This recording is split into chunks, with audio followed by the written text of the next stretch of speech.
I'm going to call roll to see who's here. Dennis Demers. Here. Bill Dunbar. Here. Karen Paquin. Here. John Scarron. He'll come later. Alan White. Dave Williams. Here. Okay. So do you know if John and Alan are going to attend? John just called me and he said he just had to reboot, so he'll be on in a second. And Alan, I know, is trying to get on, so we'll see if he arrives. So I guess before you start, Ed, I'll just do we will mute everyone. And if you want to just sort of save some bandwidth, sometimes taking off your video also helps. When we call you, or when you're coming up or you're participating, you can unmute yourself. If you're on the phone, you can do *6. And if you're on the computer, you can just the little microphone. You just click on that and it'll mute you. So we'll start by muting everyone, and I'll go off video too, and then we can all and then the first people on. So then now Ed, you can do the stuff about the. I'll start the meeting. Yeah. Going to call the meeting to order. The City of Marlborough Conservation Commission meeting. Whoops. Just a second. Wait. I muted everyone and I muted Ed too. You have to unmute yourself, Ed. Somehow you got out of our organizer's circle. But I'm unmuted now. Okay, good. There you go. Go ahead. Okay. Going to call the meeting to order. This is City of Marlborough Conservation Commission. The date is June 18th, 2020. And this will be conducted via remote participation. Participation will be via virtual means only, pursuant to Governor Baker's March 12th, 2020 order superseding certain provisions of the open meeting law. Massachusetts General Laws C-30A, Section 18, and the Governor's March 15th, 2020 order imposing strict limitation on the number of people that may gather in one place. This meeting of the Marlborough Conservation Commission will be conducted via remote participation. The public may participate in this meeting via remote participation.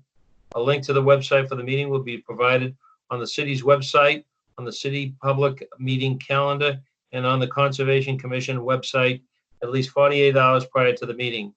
To access the city website, go to www.marlboroughmass.gov and choose calendar and click on June 18th meeting date.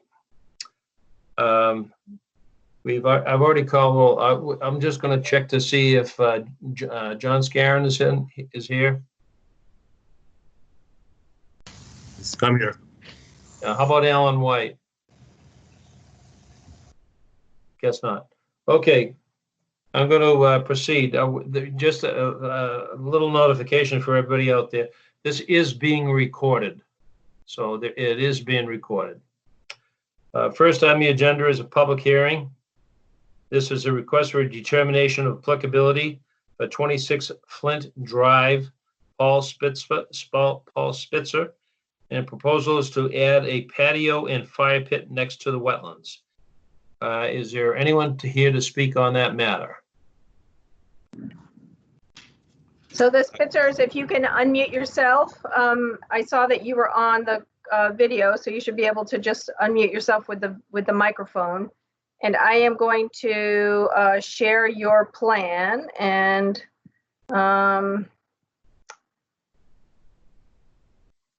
That's great. Yes, Mr. you can. So there we go. So I think it's Paul and Kelly, right? Yes, that's correct.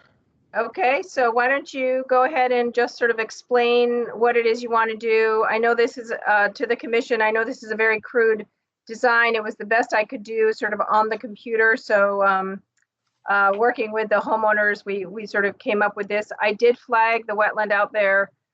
There was only 7 flags. It was right around the wetland edge was very well defined. So it's sort of approximate on this plan, but it's about where it is. And so go ahead.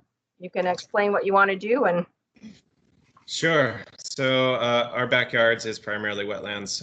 We'd like to take a portion of the backyard closest to the house and put in a cobblestone patio immediately behind the house. That's the box marked in red, with steps down a slope to a lower area where we're going to have a fire pit, which would be cobblestone lined and crushed stone inside of it. Okay. That's it? Okay. That's it. Okay. Are you going to have to excavate on the lower portion? No excavation. How about on the upper portion? No, they'll remove the grass, but otherwise there's no major construction. Okay, so in other words, you're going to put your cobblestones right on top of the lawn? No, They'll dig in probably I don't give a shit. 3 inches. I'm pissed. bye. I'm going. Where are you going? Shush. We can hear you, Alan. Alan, we can hear you. We already have a cement slab going out of the basement. Yep. Which is about a couple inches off. So they only have to dig down just a little bit because we're going to be flush with that, which is about 3 inches off the ground already. Yeah, okay. Priscilla, did you go out and take a look at that? I did. And it looks, again, after going out there and sort of marking the wetland and then sort of pacing out or actually we measured out with a measuring tape, the 20-foot buffer zone. We kind of determined where this pit could be. And some of this area behind here, they have a trampoline on now. And so the thought was that, the area between the 20-foot and the wetland that might have been sort of disturbed a little bit could get replanted with something so that could be naturalized. But then the rest of this could be used for what they're looking for. So I think it fits nicely and it works well. Okay. Okay, so there's no problem. Any questions, other members of the commission? Any questions of members? Yes, this is Karen. I see from one of the drawings, little pictures of trees. Are trees being replanted between the within that 20-foot area, or it doesn't look like there are trees there, so nothing's being removed, right? Right. There's no trees, but there is a hydrangea that we have closest to the house that we'll put on the slope between the patio and the fire pit. And that it's a little sort of sparse down where it is right now because it's just wood chips is in that area. But Priscilla's giving me a list because I would like to plant some rhododendron, or I think Priscilla mentioned blueberry bushes. So we will put more trees and stuff around the pit, bushes and things like that, hosta. Okay. Oh, that's great. Sounds good. Yeah. Thank you. Any other questions, members of the commission? This Any is other Bill. Bill, go ahead. I'm wondering about the steps. Is there going to be any digging to present the steps to that area? Slight digging. So it already is a slope. So what we'll do is we'll just place the pavers in there so that it slopes down nicely. But other than that, it's really just natural steps into the slope, the existing slope. Are you going to do it yourself, or are you going to have it contracted? We have a contractor, Rosato from Westboro. Okay. Any other questions, members of the commission? Any other questions, members of the commission? Okay, questions from the public. Any questions from the public?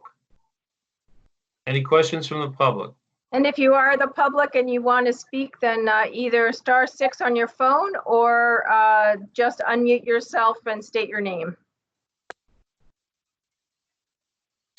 Okay, hearing none, I declare the public hearing closed.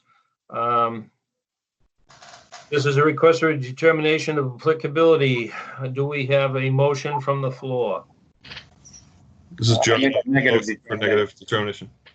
John, John, go ahead. Motion for a negative determination. Motion is made and seconded for a negative determination. Should there be any conditions, Priscilla? Yes, I can add some conditions just about notifying me before they start, just so that we can mark everything out, make sure the 20-foot buffer zone is marked well, and then we can put a condition that will consult about the plants to be planted in the 20-foot, the area to be restored. And then just to talk to me when they're done, so we can verify it was all done right. Okay. Okay, so negative determination, I'll call the roll.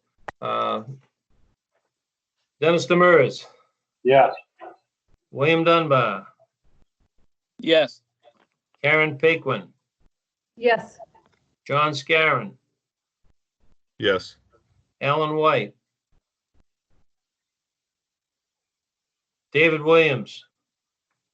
Okay. Okay. So, Alan, are you there? Do you have him on? Does anybody know if Alan is here? Let me see. I thought he was. He might be. He might have gotten muted, and maybe he's having a hard time unmuting himself. And so, but Dennis figured it out. So thank you, Dennis. Yeah. Okay. Well. Wait. Let me just see. Let me just see if he's here. I can hear somebody coming back in. So hold on a second. Let's see. Alan.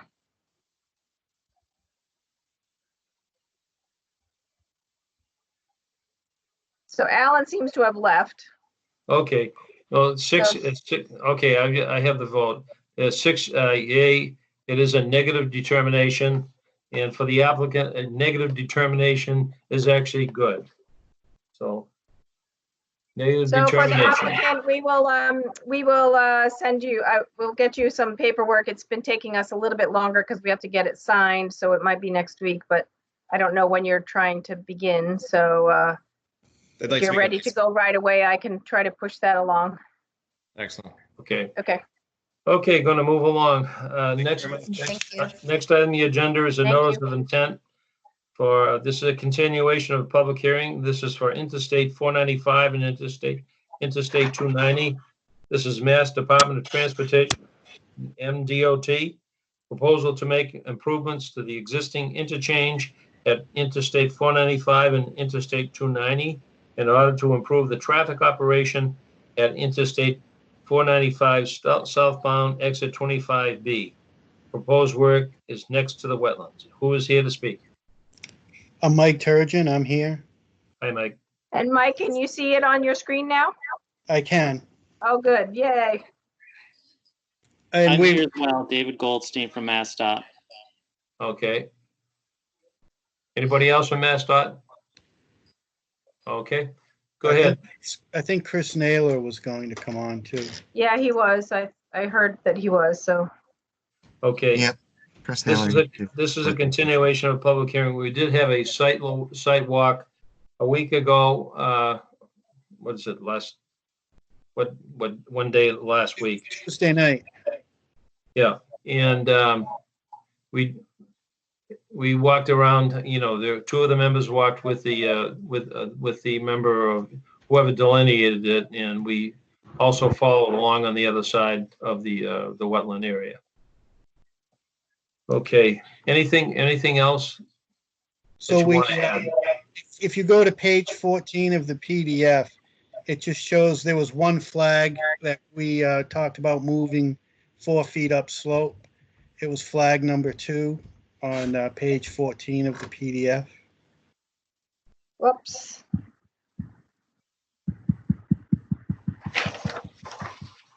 And it would be in the upper right-hand corner. You can see that we shifted the delineation, the boundary line and the buffer zone line. Yep. And I think that's all. Well, there was another question that was raised about clearing the channel if there was any of anything that was obstructing flow. And I think we would be amenable to a condition that says that as long as we can reach it from the upland, and Yeah. it's like a log going across or something like that, we would remove it. Okay. That would include improve the flow. I have a question. You know, because of the severity of the slope, how are they gonna do that? Are they gonna do it from above and work down? I'm not sure how the contract, they probably have to work from above and work down. You know, it is it's Yeah, almost, slope like- now, they want to maintain a 2-to-1 slope. it's a 2-to-1, yeah. It's a little bit less, less steep than 2-to-1 now. They're going to 2-to-1. Yeah. So, So you're just gonna fatten the hill out with the material, not with stone. in the areas where it gets steeper than 2-to-1, we are going to stone, and that's on the next page. I'll go down.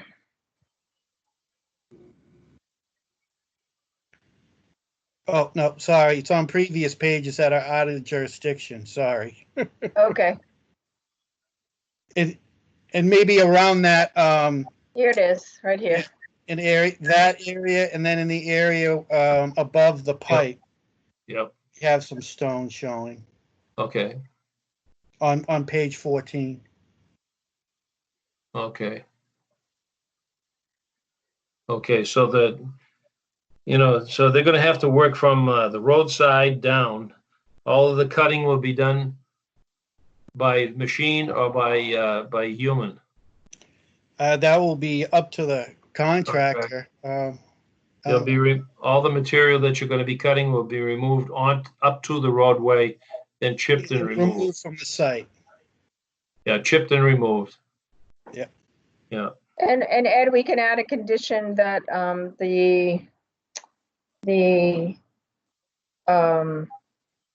that at the pre-construction meeting, we talk about how those slopes get constructed if you want. yeah. You know, one of the things that was noticed is that there's an awful lot of detritus that have, accumulated along the area. Will that be removed before you begin the construction? Or would you just bury it? You know, I looked over, I could see a cooler. Debris. Well, they'll remove any trash or debris that's out. Trash. Yeah, I think it's important to remove the trash, so that at least, it tends to fall down into the wetland, and becomes a problem in the wetland. Yeah, all the obligate tires. Yeah. Yeah, right.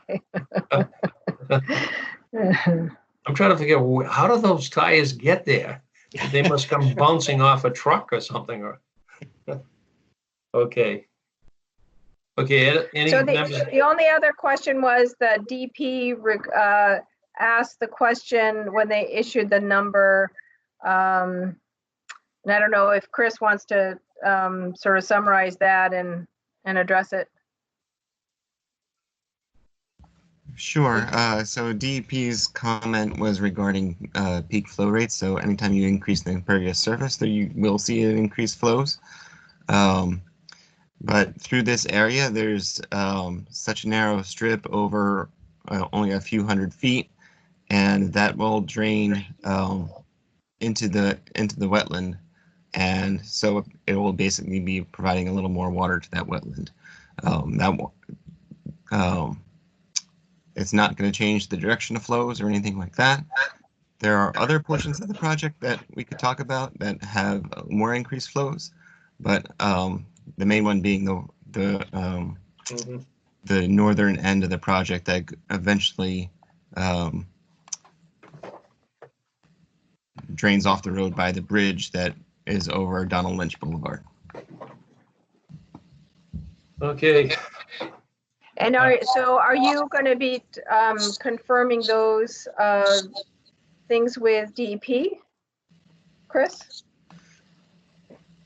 Well, typically the comment is for your use, and with the increased flows, we're not concerned about the increased flows because the only location where the majority of the pavement is going is to a 36-inch pipe that goes under that Donald Lynch Boulevard and then out to the river. So Okay. they were just requesting that we evaluate the potential downstream impacts, and that's what we've done. Yeah. So I could maybe spell that out a I think little that bit. answers my question. That's kind of I was just sort of trying to figure out if there was another step with DP or whether that was enough. So in the order of conditions, we can say that issue was addressed based on your comments, that there would be no negative impact downstream. Correct.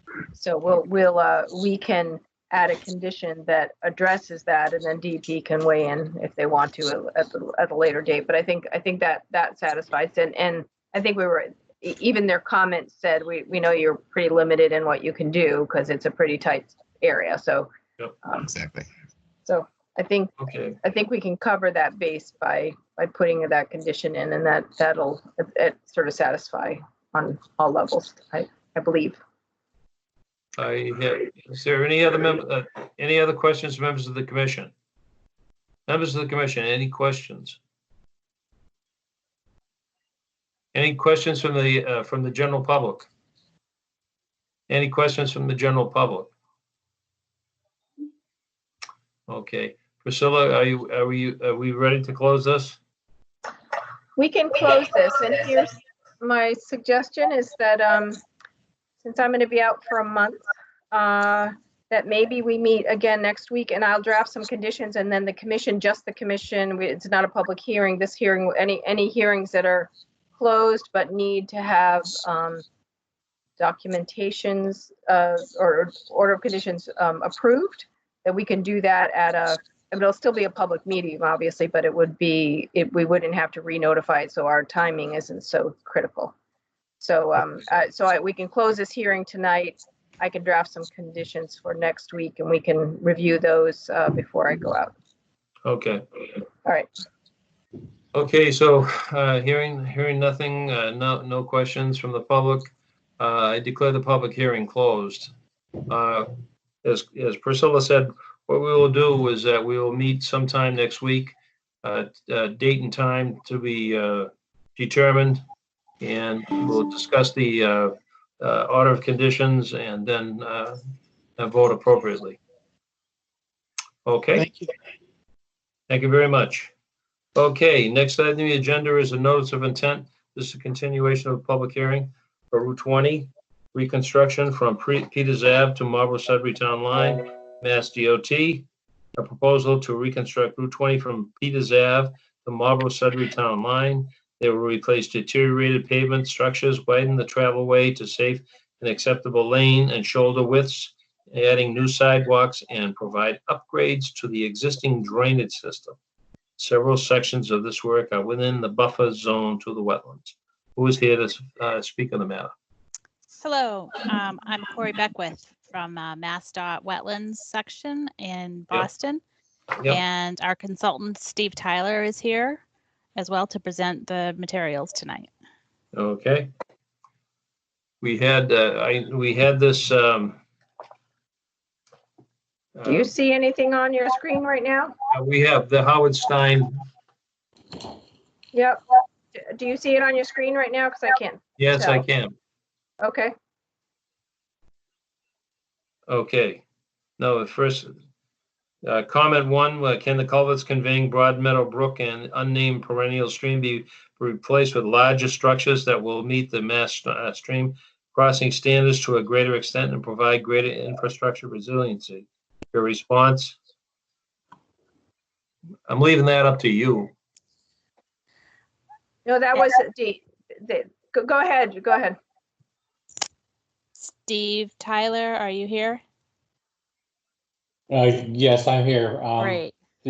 I'm just catching up, following up with the. I was actually thinking a different sequence. So following up with the question. So the Broadmeadow Brook culvert is in relatively good condition and does have the capacity needed, and to try to replace it with something that met the stream crossing standards would certainly be more problematic with regard to having to change the whole profile of the roadway. But primarily because of the culvert being in good condition, the Mass DOT does not intend to replace the culvert. Okay. Okay, so that was the first one. The second the second comment was peak flows increases for all design storms for all project, overall project, with significant increases proposed at design point 3 Broadmeadow Brook. And the applicant should verify the proposed increases in peak flows will not cause damage or flooding to the downstream properties or infrastructure, which was a concern for the people downstream. Yes, that's similar to earlier we got from the Concom and one of the abutters. And so we looked at this question twice in response to the Concom and the abutter question and the way it was framed by Mass DEP. So we looked at the using stormwater modeling, looked at the 100-year flow event, and found that any increase in the floodplain was negligible, no more than 3/100ths of a foot, and that no downstream flooding or damage was anticipated. Yeah, so that was using stream stats. Yes, we use stream stats to determine the and Manning's. And yes, Manning's equation. Correct. So, see, our biggest concern really is that the you have a large project that is proposed just down the stream, just on the other side of that, on the other side of the road there, which has a culvert going underneath an old farm path. So we're just worried that we're not going to create a throttle point and flood out all the people in Jolene. Okay, third one was where larger outfalls are proposed, wetlands A, B, and G, the applicant should verify the additional velocity from the outfalls won't cause erosion or scour. Your response? We analyzed the flows and the velocity and basically confirmed that our riprap size was adequate to prevent erosion at the outfalls. Okay. Then comment 4, beyond replacing existing catch basins, the project proposes no BMPs to reduce TSS and improve the water quality of discharges into Marlborough Brook, wetlands A and B, Broadmeadow Brook, wetlands F and G, wetland 1, Haga Pond.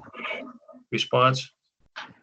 The answer is we did our best to try to find as many areas where we could provide additional treatment to address that. We did a total of 14 test pit locations, but unfortunately due to either depth of groundwater, soil conditions such as high ledge, we only confirmed the viability of 4 of those locations. So the answer is we did our best at looking at those opportunities and included what we could in the project design. Okay. Then the 5th comment was, in addition, a new discharge will convey runoff directly to Haga Pond with minimal treatment, 25% TSS. The applicant cites the presence of high groundwater, subsurface concrete, and utilities as reasons why additional BMPs are not practicable.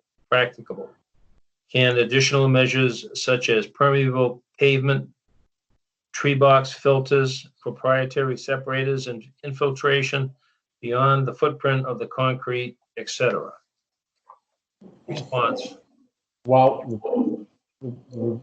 in part the response is we looked at all the other opportunities, including in that area, and had, just those infiltration structures that we could provide.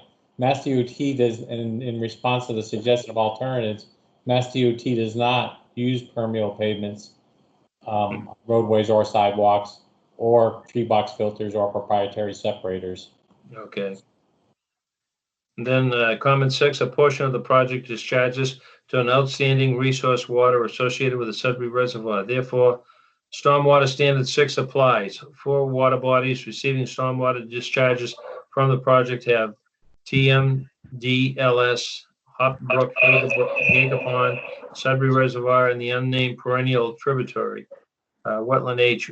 However, BMPs are only proposed to reduce pollutants from a portion of the roadway that drains towards hot springs.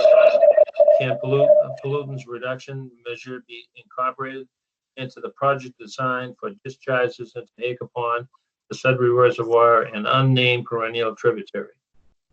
Response. Very similar. We looked at all the treatment opportunities we could and incorporated what we're able to.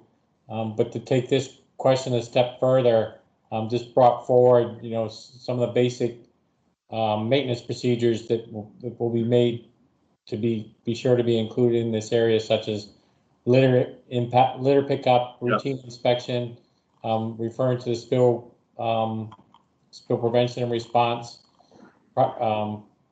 which basically follows the Unified Response Manual, which is a manual that's agreed to by agencies, Mass DOT, Mass DEP, how such an event would be dealt with, and the maintenance of landscape areas and the prohibition of illicit discharges into the stormwater system. Yeah, is what's proposed because of the. Okay, I have a question. The landscaped areas. You're not going to have many landscaped areas on this project, are you? No, there's not.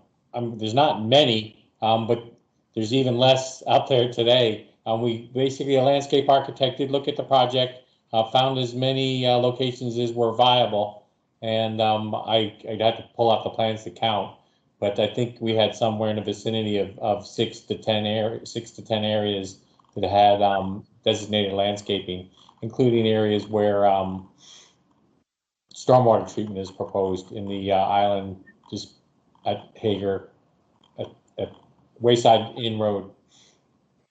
Do you maintain that? The island on Hager Street? I don't believe you do. I think the city of Marlborough winds up cutting it for some reason. But I did walk out there with Tom and Tom DePercio and their landscape architect to look at all the locations where we were going to add some more trees and shrubs, etc. So we have looked at that as well. okay, So, okay, go ahead. I'm going to move on to the comment 7. Modified rock fill slopes are proposed along the Broad Meadow Brook and Hager Pond. Bioengineering methods available that can be used instead of riprap to provide more natural slopes. Additional details should be provided for the proposed grass swale adjacent to Hager Pond. Comment? Response?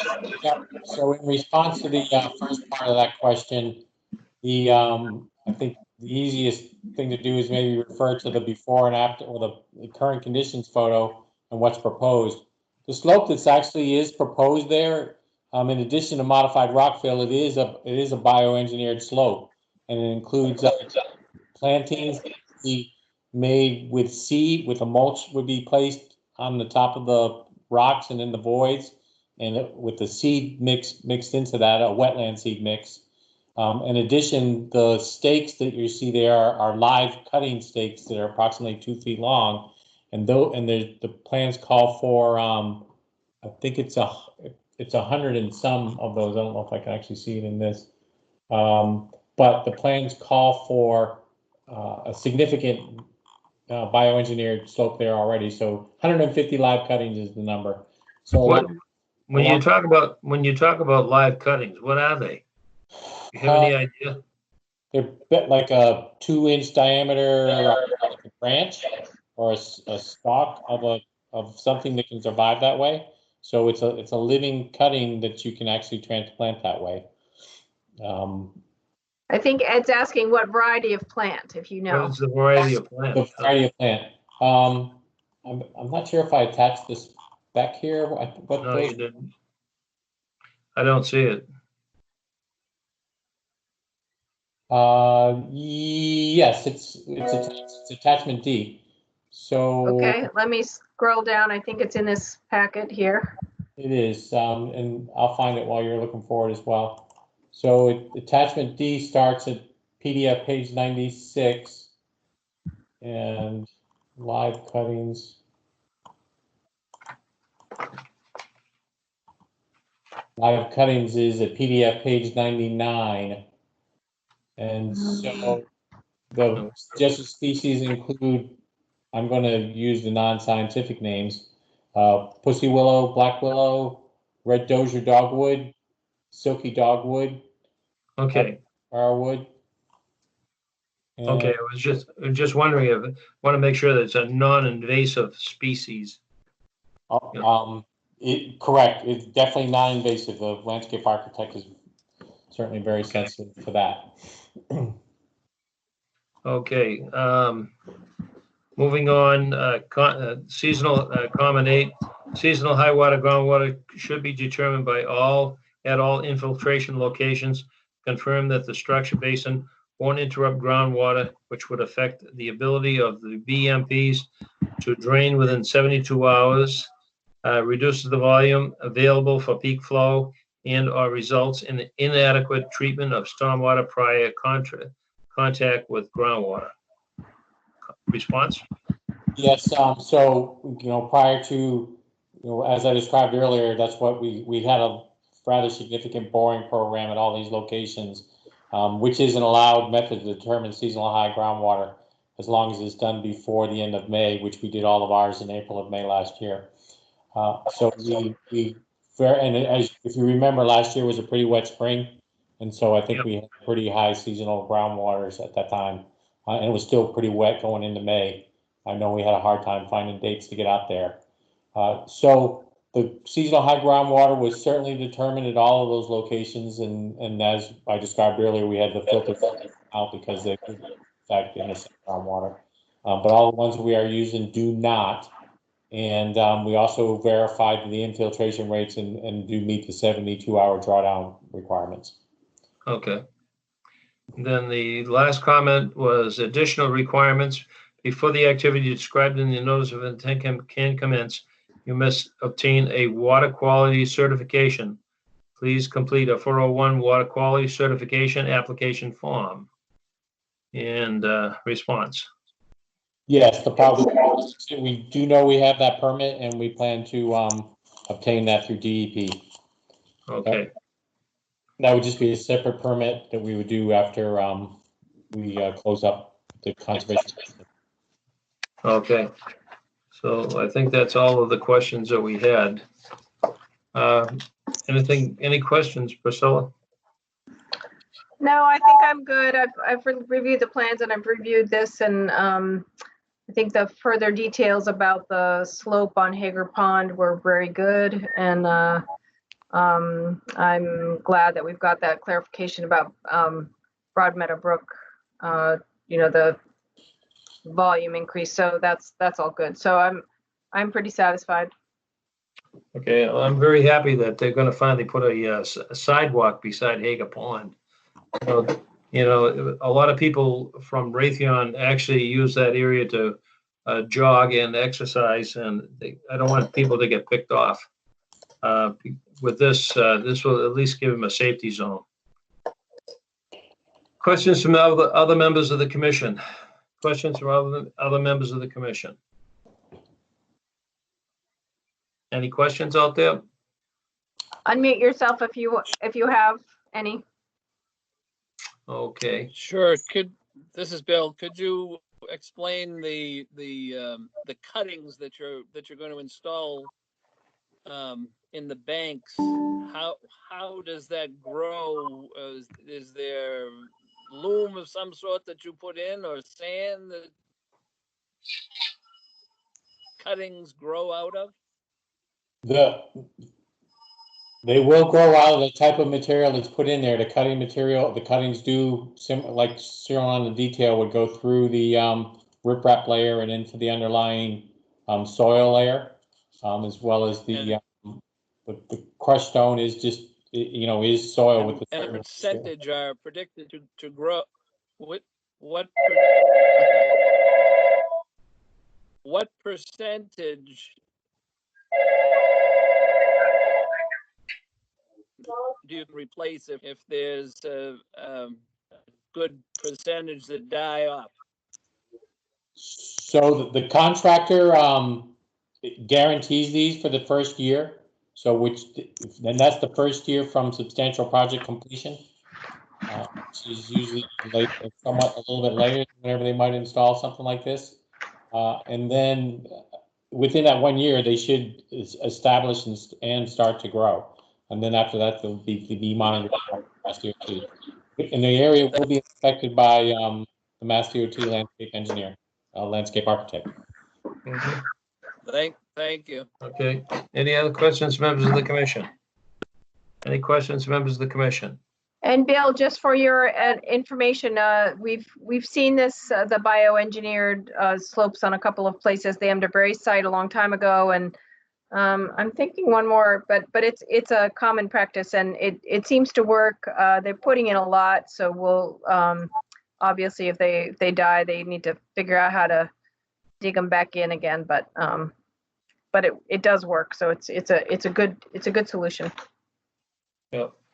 Remember they used the same method to tag back a hill down at the MWRA. They used like willow twigs on the side of the slope to hold it back. And that was many years ago. And within a year, that whole slope was all pretty well all tagged in.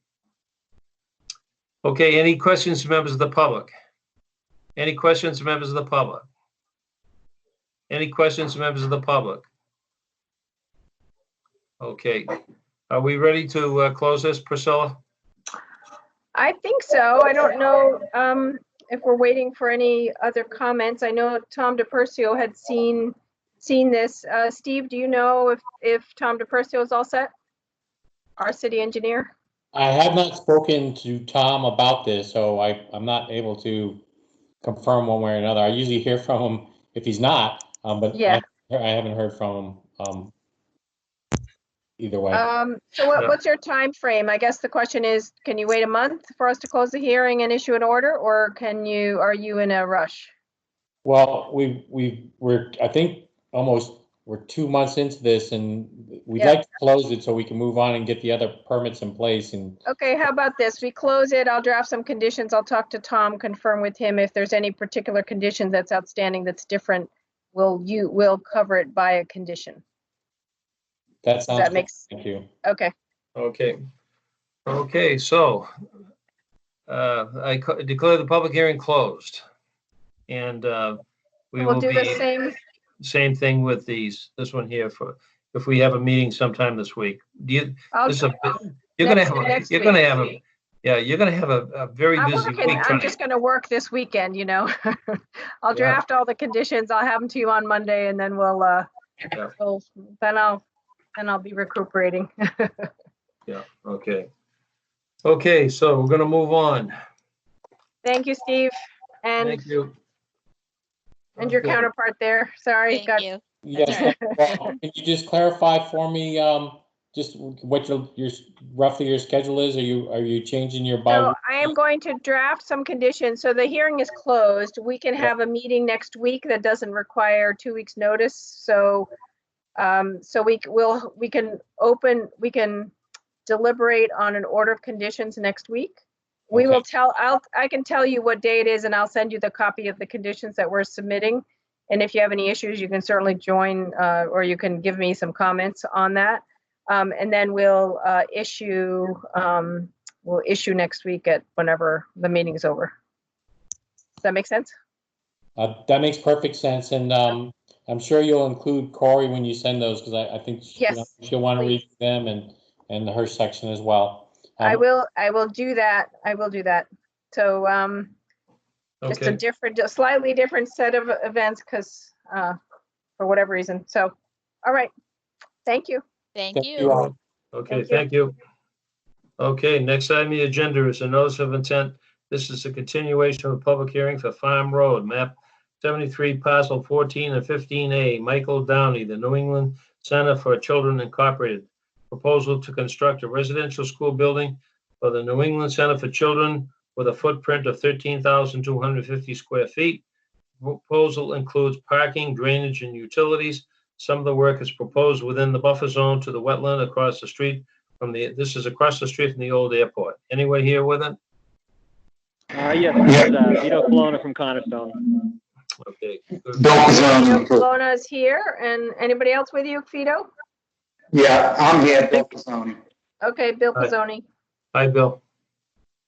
Okay, Right. Priscilla, the question is that in the site plan review, the fire chief, we were concerned about the access around the building. Was there any comment? Yes, the fire chief has made his thoughts known, and these are the new plans, and they do require a sort of a roadway that goes all the way around, so there's no dead end. And let's see, how do I unpin? All right, let's see if I can show you that. Do you see that on the screen? Yep. All right. So Vito, why don't you go ahead and explain the changes, and the commission can review it. Sure. Okay. So I forget which commissioner had brought that up, but they were correct. The fire department did want an access around the back. So we had to widen that. It used to be a 5-foot walk that went around the back portion of the building and the yard areas. So we had to expand that out to 20 feet wide. And to fit that in there, because we were getting kind of tight to that slope in the back, we had to push the building kind of up and over just a little bit. You might not really notice that the building location changed, but it kind of shifted over just a little bit to fit that in there. So basically that was the major change, is getting that roadway in the back. And it did increase the impervious area. It went up about 6,000 square feet or so. So to accommodate for that, we've collected kind of the left half of the fire access road into a new storm scepter for treatment, and then that goes into a larger dry well for full infiltration. And then the right half of the fire access, we graded down towards the existing or the other proposed storm scepter, and then expanded that dry well. So essentially, we've just infiltrated this, increased area that we had to add. So there's no new, extra flow towards the wetlands or impact that way. Yeah. Yep. Will you have a fence along that side, on the outside of the roadway or the inside of the roadway? It would be on the inside, just because those two areas near the building, the kind of those L areas, those are going to be play areas for the kids. So there's going to be a fence between there and the fire road. Okay. So they can also use that fire road double up as, a walkway or, maintenance access around the back. So it kind of works out fairly good for everybody. Are you going to put a guardrail along that? Just in one section, we were going to show a guardrail, or we called out for one. There's one section where it gets tight, and we had to actually put a small retaining wall in. And right on that section, we're going to would have a guardrail. The other sections we weren't going to. It would have a curb on that edge, but we could add a guardrail, but we hadn't proposed one for now. Yeah. Okay. See, my concern is that in the winter when they plow it, they tend to push the snow into the wetland, over the embankment. They wouldn't keep it on the roadway. Yeah, in that section, they probably would. That's the easiest way. Even if you say not to, we know even with a guardrail or anything. I don't think it would be, really sanded, because it's not meant for really traffic access. It's fairly flat, so there wouldn't be much of that, sand salt load that you'd be really concerned about. So that's kind of one benefit. And It wouldn't be a consolidated stockpile either. It wouldn't be like you're plowing it. It'd be like a normal roadway where it just kind of gets wind road to the side. Yep. So you wouldn't have that major stockpile that to create a point where it collects. So the whole thing is sometimes when you don't have a guardrail, they tend to bring snow over into that area and push it out into the wetland. Yep. We know what happens. We see it happen all the time. Yeah, I know. The best plans, you can't try to design around everything, but we could, as a condition, add, have a wood guardrail or something around that edge. It wouldn't hurt because the slopes are, kind of steep back there. It's pretty so it would help steep, both yeah. the traffic. Yeah. Yeah. So it'd be good for traffic and for, preventing, major plowing going off that way. I would think that a wooden guardrail, to prevent cars from going over the embankment into the Yeah. I think that would be advisable at this point. So the other thing that Vito has shown is the snow storage area, which I think David had asked for. There's a place here, one in this corner, and then another one in this corner. Again, all on pavement. On pavement, yeah. And I don't know if there's guardrail on either ends of these, or even wooden guardrail just to keep it from being pushed over. That would be helpful too. Okay. Yeah, we hadn't proposed it there. If that's something that you want to condition on there, that's fine. Mm-hmm. Yeah, I think so. At this point, that's no storage areas. Yeah, it's the one on the far right near the abutting property. That one would have a fence in that area just because that's between them and the abutter. So there would be a fence over in that area, but the other ones didn't have anything. Yeah, I have a question about that fence. Is that I know right now it's like a plastic post and rail. Are you going to put something? Are you going to put? They're going to put their own. They need to put a solid stockade style, like a privacy fence. Yeah. They need something a little bit bigger, especially just for the kids. It's somewhat for security, just kind of contains everybody. They're going to use that area where some vans are. So when they're bringing the kids out to get in the vans, they want to have a fence right there. So in case one of them, kind of bolts or anything like that, there's a fence there. Yeah. Okay. Okay. I think our biggest concern was whether you're going to be required to have that roadway. So that pretty much answers that question. Any questions, members of the commission? Members of the commission? Any questions, members of the commission? It's me, Ed. Bill. Go ahead, Bill. Liability. You mentioned, sir, that there would be no or limited sanding and salting because in theory it's just an emergency. Well, liability-wise, I doubt that your insurance company would want to not appropriately take care of that roadway. And so preventing the salt and sand that I know that your maintenance guys are going to put on there, preventing it from going into the wetlands, I would like to show more concern about what you sort of minimize. So tell me more. I guess, we could try to plow it to the sides into those other two parking areas. I just know that practical, when guys are out there plowing it, they're probably gonna, some of it's gonna go over that edge. In numerous in numerous sites, we've had to have them put signage so that the plow operators won't put the snow / sand / salt over into the wetlands. Yeah, that could work. We could add those along that edge too. Signage. Put signage along the fence. Yep, that's what I'm requesting. Yeah, at least then you could, it kind of gets it in the guys' minds when they're plowing it. At least they see it right there. And do we have an O&M plan for this? We could add that to the O&M plan too. Yep. Yeah, I think that the in operation and maintenance, in the spring, if you're using just salt during the winter, in the spring, you're going to have to do some cleanup especially in the areas where you store snow. So that should be in it. Plus also the storm scepters, we have to make sure that they're taken care of. Yeah. Vito, have we gotten final comments from Tom DePercio yet about the new drainage changes? I know they were minor, I didn't but see anything. Yeah, I didn't see anything. Okay. I know he was going to look at that, and I know he said they were minor in nature. He just needed to look at the numbers just to be sure they were correct. Yeah. Okay. So is there any reason that we have to continue on this hearing? I don't believe so. I think one of our standard conditions already it says that the final review of drainage by the engineer is required. So anything that he has to change that's going to be minor in nature, it's not going to change the layout. I think we're all set with that. Yeah, okay. Okay, now, any other members of the commission comments?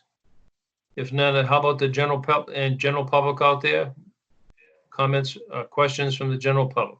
Again, you've all been muted, so except for Dennis and a few other commission members. So if you want to speak, you have to unmute yourself. Okay, hearing none, declare the public hearing closed. This will be included on our meeting sometime next week. So I did draft the conditions for you already, so you do have those. I can, but if we wanted to just wrap that up into that next meeting next week, we can finalize that and issue. Yeah. And then, we gotta get, a lot of these are just continuation after continuation. So we're closing them tonight, so this is good. We're closing them, which is good. Okay, I'm gonna go on to the next one. This is a notice of intent, this is a continuation of the public hearing for Thanks, 447. Vito. Thanks, Bill. Yep, thank you. Thank you. This is a notice of intent, a continuation of a public hearing for 447 Boston Post Road, known as Harrison Arms Wayside Apartments LLC. Proposal to make some modification to the existing parking lot drainage and landscaping near the wetlands. Who's here tonight? I am Katie Enright with Howard Stein Hudson, civil engineer for this project. We were here a couple of weeks ago, and there was a few minor requests from the commission, and also we had a revision to do for site plan review committee. So if Priscilla, if you can go to a few sheets in, probably the grading and drainage plan is probably best. Well, hit the layout and materials on the way. And okay, let me see if I can. Somehow I'm frozen. Okay. Let's see. You're frozen. All right, here I am. Down a few. Oops. One more? Up one. Oh, up one. I thought I passed it. Mm-hmm. So there we go. Nothing has changed on my screen. Give it a second. It might have just, Katie, you can see it, right? Okay. Yeah. Okay. All right. So the areas that in red are the areas that have been changed since the last hearing before the commission. As you can see, most of them are outside of the buffer zone. The one thing the commission had asked for, due to the storage of snow concern and the plowing concern, now that we're cutting the pavement back at the end of that area that Priscilla was just circling, we've added a section of guardrail and 2 signs that will be right there in the plow driver's face when they're plowing the snow towards the end of that parking area to say no storage of snow in that area. And the guardrail right at the end of the pavement will provide a sturdy barrier at the end of that parking aisle.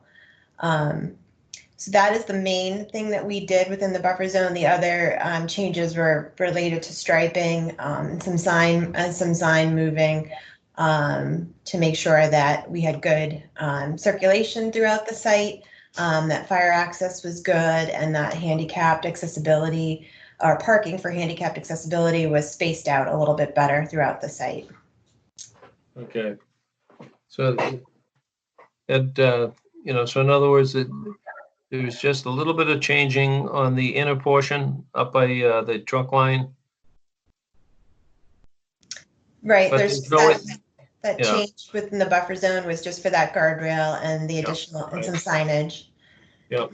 Okay. I think there's less of an impact from what it was. I don't have any questions. Members of the commission. Members of the commission. Okay. Questions from the public? Any questions from the public? Any questions from the public? Okay, I don't hear any. Priscilla, are we ready to close this? I believe we are. We can close and I can draft up some conditions for our next meeting. You're going to have sore fingers over the weekend. I know. Get an air-conditioned room because it's going to I might have to come into City Hall. Yeah, okay. Okay, so hearing none, I declare the public hearing closed, and we will be taking this up at our special meeting sometime this week. So Ed, just for my sake, I'm not sure. I think we might have lost Alan unless he's with us. Alan, can you speak up if you're here? He was with us and then he went away. Dennis, do you know whether Alan is, did he try to call you? Nope. Okay. All right. Okay. So I think we lost Alan and I'm not sure when. I'll have to call him and find out what part of the meeting he disappeared on so that I can make notes in the minutes so we know whether he was attending or not. All right. Then I guess we can go to the next one. Okay, thank you all very much. Good night. Thank you. Thank you. Next on the agenda is a notice of intent. This is a continuation of public hearing for 339 Boston Post Road and adjourning parcels. James Driscoll, WP, Marlborough, Mass, owner LLC. Who's here? Hi, Mr. Chairman. Brian Falk from Irica O'Connell appearing on behalf. Hi, Brian. How are you? Okay. So prior to your last meeting, we submitted supplemental materials in response to feedback and questions from city staff, state agencies, and public comment. We continued from the last meeting so that staff would have time to review. I understand that the city engineer hasn't submitted his formal memo, but he has given some positive feedback. So we're hoping we can go over some of the last items tonight based upon the submission and the changes that we made. I'd just like to turn things over to Alan Major and Goddard Consulting just to walk us through that and then turn things over to additional questions from commissioners. Okay, go ahead. Yep, so this is David Robinson with Allen and Major Associates. We're the civil engineers on the project. And basically what we're looking at is the most current layout for the project. The floodplain, which I know is a big issue, is highlighted in blue here. And we do propose, as I mentioned in the previous meetings, we do propose to increase the flood storage on site, which will help downstream concerns. Priscilla, if you can slide to the next slide, I'll just briefly show the existing and the proposed floodplains for this. So this is the eastern half of the site. You can see the remote parking lot on the right-hand side. The first slide there is the existing floodplain at the highest contour level interval. And if you slide down to the next one, we can see an increase in the floodplain area. We're basically making a hole at the south of that hatched red area to increase the floodplain storage on site. Again, this is the eastern half of the site. And then if we scroll down again, we can take a look at the existing and proposed for the highest contour level of the floodplain on site for the western portion of the site.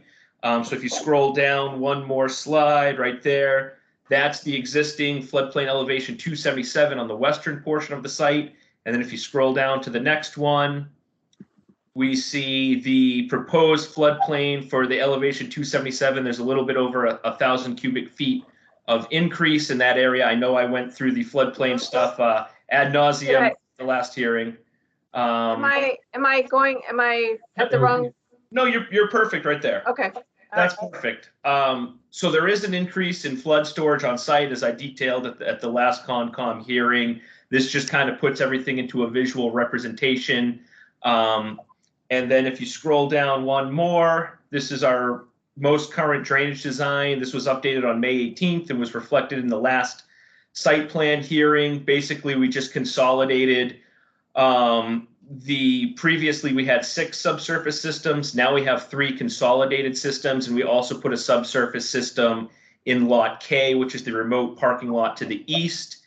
And I think that kind of gives a nice overview of the floodplain improvements and the drainage improvements on site, just kind of rehashing what we went over last week. And at this point, I'd like to turn it over to Goddard to continue with the presentation. Wait, before we go to that, David, is there a slide that shows where the compensation is being done, or is that those proposed slides that we just went through. So if you scroll up one, that's the bottom slide is the proposed for the western half of the site. So that area that's hatched in red is, Oh, I see. Here. yep, and So that's the matching existing, and you can see it, the area under the proposed is larger, and we calculated them out by a foot-by-foot increment over the elevations of the existing floodplain and ensured that there's an increase. And we also had some positive feedback from city engineer Tom DePercio saying that he agreed with our general methodology of how we arrived at that, which is good. So just for everybody's sake, this slide that my cursor is on, this is the area where the floodplain is today. Exactly. This is what gets cut off. No. And then this is what gets refilled in. This gets redug. And just for everybody's, I guess, information, what ends up happening if this was one big bathtub, if you filled up a portion of the bathtub, you'd have to dig out the same portion of that bathtub so that they could hold the same amount of water. So that's what they're attempting to do or that's what they are doing in making, this compensation. So that's sort of the simplistic way of trying to understand what they're doing. So the bathtub will always be full, the same, and in fact, it'll be a little less full because they're giving us more volume location than exists today. So, well, Mike, I have a question concerning that, Priscilla. My question is that, okay, you go in and you dig out, remove material. Now, do you go down? Where do you go down to? How far down? You can go down 100 feet, or you can go down 5 feet. Oh, so David, you want to explain how the elevation requirements are in the regulations? Yep. So basically, it's a foot by foot incremental analysis. So if you have 100 cubic feet of under existing conditions between, say, elevations 276 and 277, you need to have at least 100 cubic feet at those same elevations under proposed. In our case, we have an increase in the volume on site. And how you know how far you go down is based on the proposed grades. We're basically just flattening that out and removing some earth and material in that portion, and that opens it up for available compensatory flood storage on site. So what happens if you hit water? Well, we did do test pits on site, and the water was several feet down. If we hit water, we'll have to dewater and potentially, look at other areas. But it's so shallow, we're only bringing it down a foot or two. I doubt that we'll encounter it based on what we did in the field for our test pits previously. And David, this is Scott. I could just jump in one more comment on that. This is an area that's above the wetlands. So if we were digging below a wetland elevation, I would expect to hit groundwater. But since we're up gradient topographically wise, I'm not going to expect to hit groundwater in these locations. This is really intended to hold stormwater after significant events that overtops the brook there. Now, also, you're going to be making compensatory storage on I think it's on the east side, up, right there. That's your compensatory storage. So here, Right. Ed, this is what they have today. I'll toggle through the both. Well, I guess I can show them both. This is what the existing floodplain is. They're cutting off this top section here. And so essentially cutting that out and then creating it in this little space here. So this is getting sliced and this is getting enlarged. See this little knob on this corner is the same little knob here.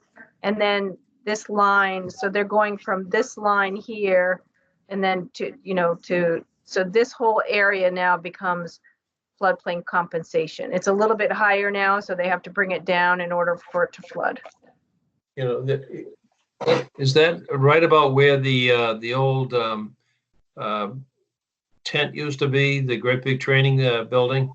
Nope, that's up here. Okay. That training building is kind of where this parking lot is. Is that correct, Scott? That's correct, yes. Okay. Now, I have another question. You have that small parking lot right there. You still have no connection between that parking lot and the project. No, so we are actually proposing a sidewalk in the latest set of plans that was submitted to the city and the supplemental data package on May 19th. We do show a sidewalk connecting that parcel to the main site, the main development. Yeah. Where, do we have it on our plans here? It's Yeah, I difficult. believe so. It's difficult to Is that see it? this one. Unfortunately, I don't have the layout plan here, but it was included on that submission from May 19th. Yeah, I know that, when you go along the top there's a, I think it's water that comes underneath the road there. And there's like a drainage swale that goes down through. Is there any interference with that, or? No, we'll be well above that. I know the culvert that you're talking about. We're going to be right up near the grade of the road, so we'll be well above that culvert. Yeah. Okay. Go ahead. So Anything I guess I else? can jump in here. This is Scott Goddard. Priscilla, if you want to scan down a little bit where we left off. Maybe the next one. Okay. I think we already, David, did you want to say anything more about the stormwater system on this one? No, I think I'm all set if you want to take over. Okay, that just shows the stormwater design largely. Okay, you can scan down, Priscilla.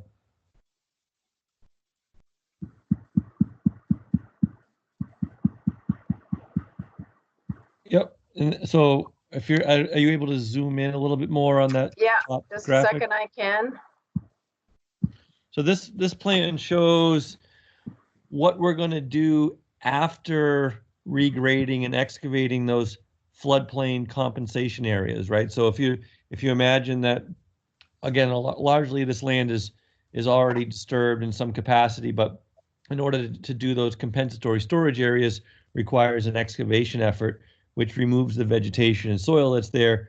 So rather than just leaving it barren, though this is buffer zone work as well, we wanted to restore it to a more naturalized capacity. That's what this plan reflects. It shows a kind of a planting scheme and an excavation scheme. Now in this one, we try to mimic largely what's there in the surrounding woodlands. One thing we could consider that we have a lot of meadow on the site.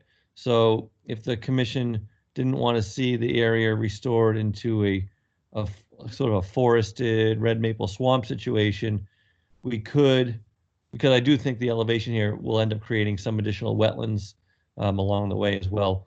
We could plant this as a meadow and match what's more on the back side of the site. So that's one thing we could consider in our discussion, whereas rather than planting it with these plants, we could do a nice meadow mix here as well, get some good wildflowers and vegetative cover. But if we go with a woody vegetation scheme, this is what it would look like to reforest that area. If you look at that bottom middle one, that's within the existing riding rink. So regardless, that riding rink goes away, and we're going to end up with some kind of a naturalized system there after it's regraded down. So I think we have a pretty robust protocol here. I would like to, keep it on the table to discuss if the commission would rather see this as a meadow, and we could consider that as well. So if we could scan down to the next slide. This shows the replication area, and again, this is on the far back side within the circular historic ring, near the. And remind everybody, Scott, this is for they aren't affecting any wetland that's jurisdictional. It's an isolated wetland. Is that correct? Yeah, we have that isolated wetland in the front paddock. We're replicating it, but the replication part becomes more pertinent to the commission in that this work is taking place within the floodplain and Correct. within buffer zone. So creating this replication area is a reviewable activity by the commission Yep. for this notice of intent. And Correct. For those who walk back there, this is largely an open meadow area right now. There's some shrubs coming in various places, but mostly it's an herbaceous kind of a condition. we propose to excavate down, make a little small basin there, a confined basin.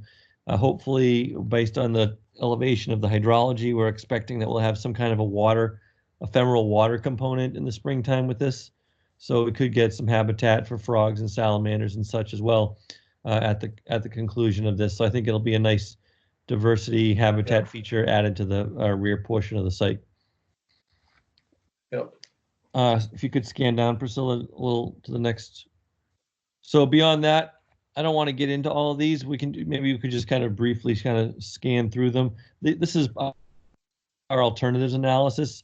So maybe Priscilla just kind of slide through. I don't want to talk about each one of these unless the commission wants to get into it. But we included a series of iterations of design over the course of looking at this project, and we show how each one of those would impact resource areas, and that we believe that this project, as we've proposed it, meets the best extent practicable of protecting the riverfront area resource areas. With our mitigation plan, we're going to end up with a good project here that protects the resource areas and satisfies the needs of the applicant for a viable project here. So that shows the effort that we went through on the alternatives analysis, and any one of these iterations could be discussed in more detail if the commission chooses to kind of get into that level of minutia of review. And then the last thing here is the wildlife habitat evaluation document. I don't need to go through the details of it, but it shows the methodology, how we evaluated existing conditions for wildlife habitat, showing how we're avoiding impacting any significant, you can just keep scanning through, I guess, Priscilla, just to show the report, but it analyzes where the habitat of BLSF is being impacted, the riverfront area habitat is being impacted, what the habitat features are like out there, that we have no significant features under the definition of important wildlife habitat features in the policy, and how our mitigation proposal is going to result in a net benefit to wildlife habitat with the open space, with the mitigation, BLSF, with the replication for the wetlands, et cetera. So that was concluded by Dan Wells, the senior wildlife biologist at Goddard Consulting. That's pretty much the summary of the balance of the information that we presented. Maybe we could go back, Priscilla, to one of the main site plans of the whole project. But I haven't gotten a written report back, Priscilla, with comments from you. Is that something that you're expecting? I am working on it, and I just haven't quite. Okay.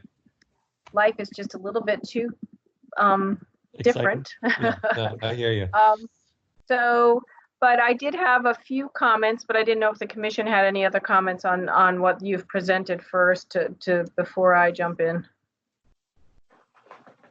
No, my comment is that, I hate to see this property go into such a large,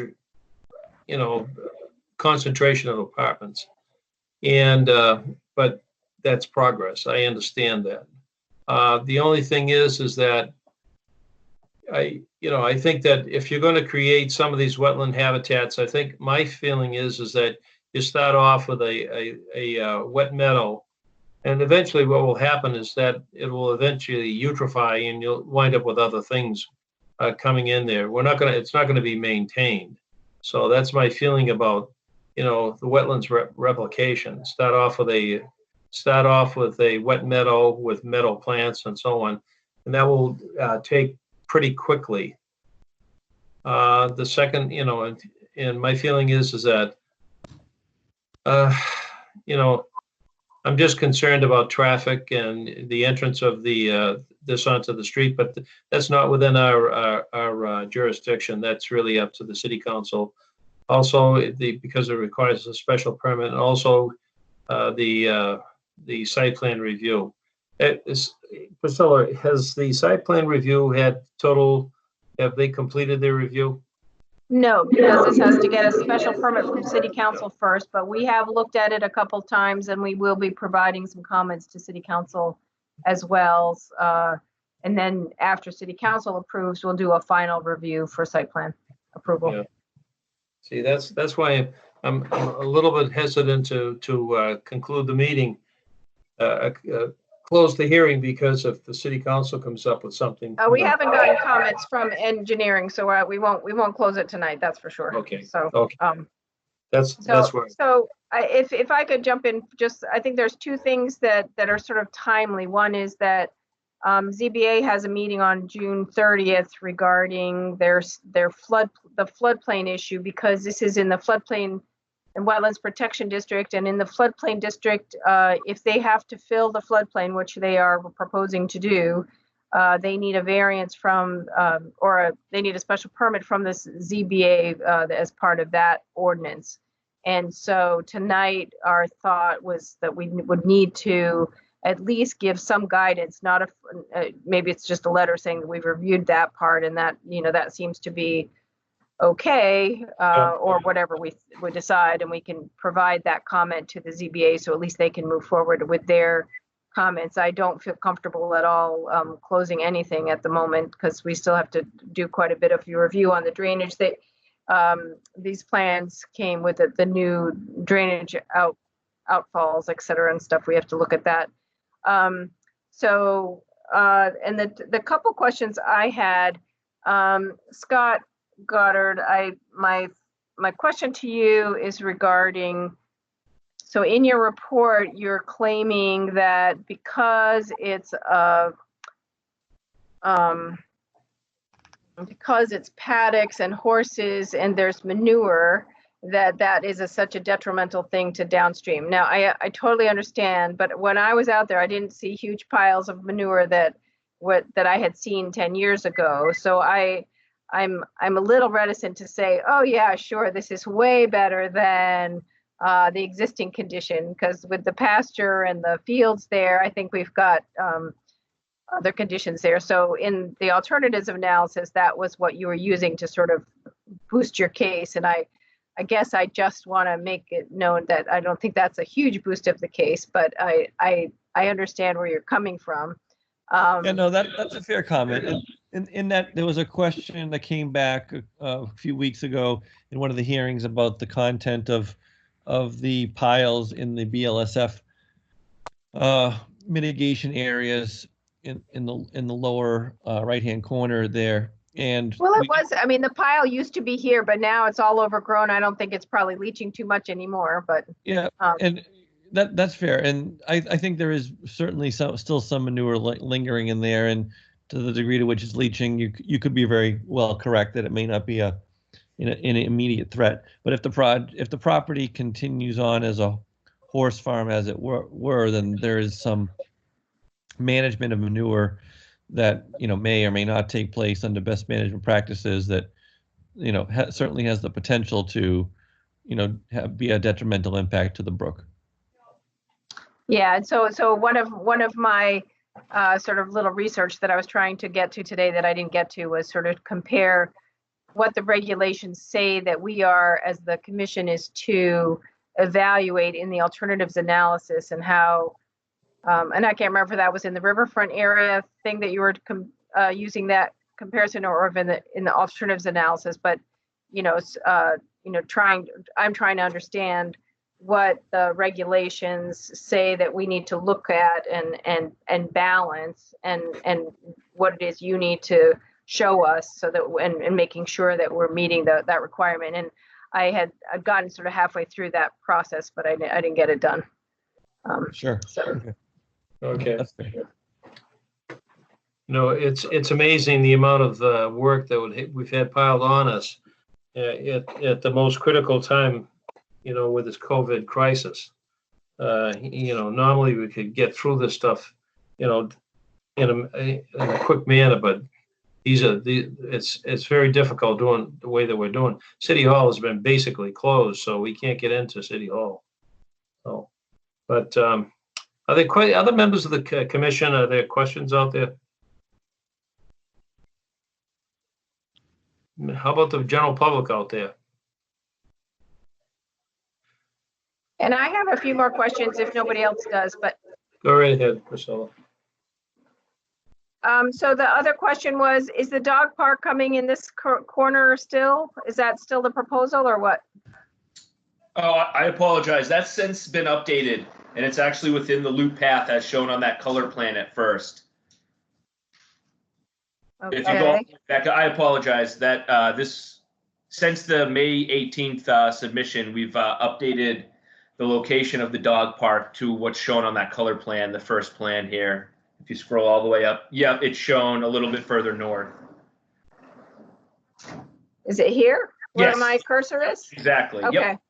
And you're not having a garden as you were proposing before?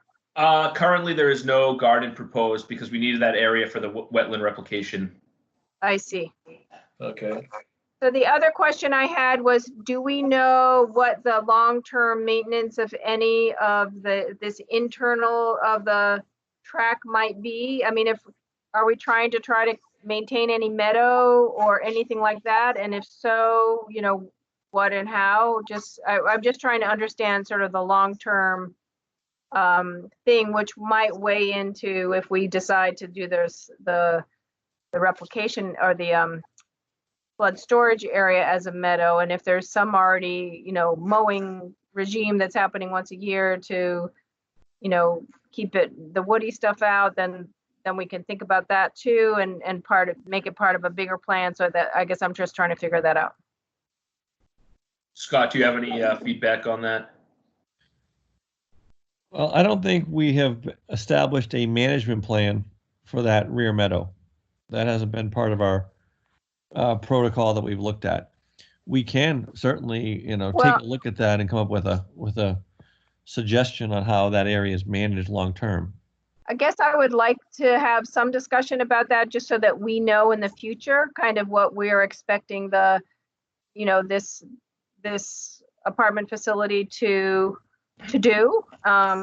You know, if we're leaving it alone, that's one thing. If we're trying to keep meadow, I mean, meadow is being lost on a regular basis, and so maintaining some kind of meadow might not be a bad thing if they're willing to maintain it. And I know Karen and I have been working on other, you know, pollinator things, and so it may, you know, there may be some good information out there about what, and you probably know much better than either of us, Scott, about what that entails. But again, I guess I'd put it back on you guys to decide what you wanted. You know, if there was a management sort of thought process on that, and if so, what are you looking at so we can condition it into the order? Sure. You know, and if you decide to just leave it as it is, that's fine too. I just, you know, it would just be nice to know so that we know going forward. Well, yeah, it sounds like, you know, we're still going to be awaiting additional feedback on this, and this is not going to get wrapped up tonight. So, nope. You know, we will give some thought to this meadow question, Priscilla, and respond to you with a proposal as to how we would expect to manage that area before the next meeting. Okay. And on the topic of meadows, if I could just redirect a quick question to the chairman. I appreciated the feedback earlier, but I was a little confused with your answer, Mr. Chairman. If you were being favorable of those floodplain replication areas being meadow, or disfavorable, asking them to be planted? No, I am in favor of them being meadow. Oh, okay. But, you know, if you don't manage them, they eventually grow up.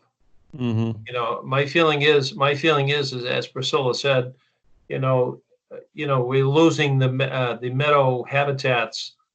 They're growing up. They're not managed, and eventually they all go away and become wooded. They all become woodlands, and there are various, you know, species of birds and other animals that require that type of an